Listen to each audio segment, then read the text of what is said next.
Hello বন্ধুরা, আজকে একটু বানিয়েছি নিরামিষ খিচুড়ি গোবিন্দভোগ চাল দিয়ে।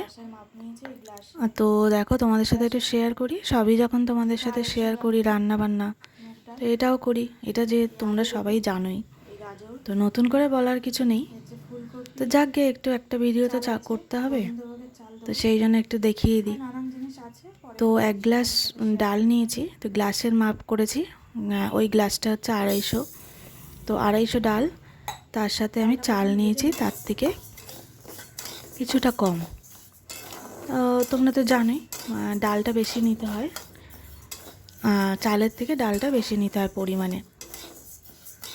তো দেখো, আমি যে 1 গ্লাস ডালটা নিয়েছি ওটা আমি ভালো করে শুকনো কড়াইতে ভেজে নিচ্ছি। আর চালটা আমি নেব, একটু পরে নেব, ওটা ভিজিয়ে দিয়ে দেবো। গোবিন্দভোগ চালই নেব। আর এখানে দেখো, গরম জল বসিয়ে দিয়েছিলাম, তার ভিতরে আমি ডালটা ভাজা হয়ে গেছে দিয়ে দিলাম।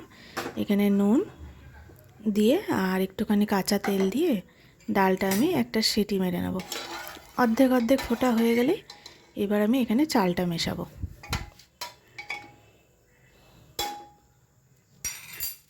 তো আমি জানি না তোমরা কেমন করে করো, তো আমি তো এইভাবেই রান্না করি। এই যে আমি চালটা দিয়ে দিলাম। চাল কিন্তু ওই গ্লাসের অর্ধেকের থেকে একটুখানি বেশি, মানে পুরো গ্লাস ভর্তি করে কিন্তু চাল আমি দিইনি, কারণ ডালটা আমি বেশি করে দিই।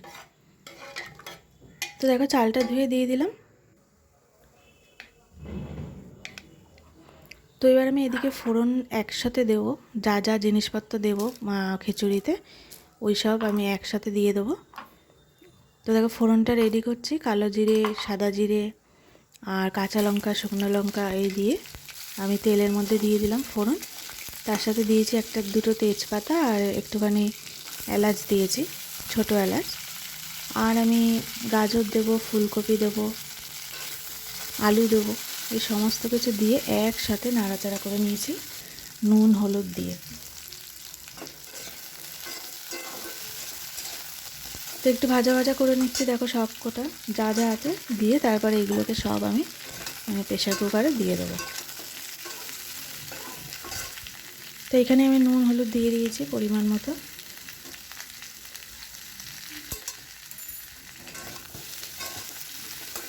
তোমরা কেমন করে করো একটু জানাবে বন্ধুরা কমেন্ট করে। তো পুরো ভিডিওটা দেখেই কিন্তু কমেন্টটা করবে বন্ধুরা, তার থেকে তোমারও ভালো হবে, আমারও ভালো হবে। তো দেখো, ডাল চাল তো আমার ফুটেই রয়েছে, চালটা দিয়ে রেখেছি। এবার আমি সমস্ত যা যা ভাজাভাজি করলাম সব আমি দিয়ে একেবারে আরেকটু জল দিয়ে নাড়াচাড়া করে দিচ্ছি, দিয়ে আমি এখানে এটাকে ঢাকা দিয়ে দেবো। তো দেখো, হয়েই গেল। তো এটা কিন্তু নামানোর আগে, তো ওই ঢাকা দিয়ে আমি একটা সিটি মেরে নিয়েছি, কারণ আলু ঠালুগুলো সিদ্ধর ব্যাপার আছে। তো তারপরে দেখো, হয়ে গেছে পুরো একদম।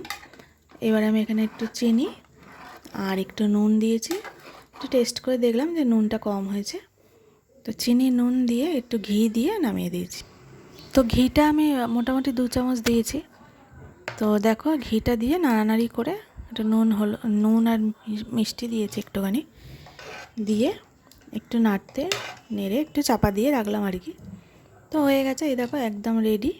ফুলকপি আলু গাজর দিয়ে আমার খিচুড়ি রেডি হয়ে গেছে। আলুর দমও রেডি আছে। চলে এসো বন্ধুরা।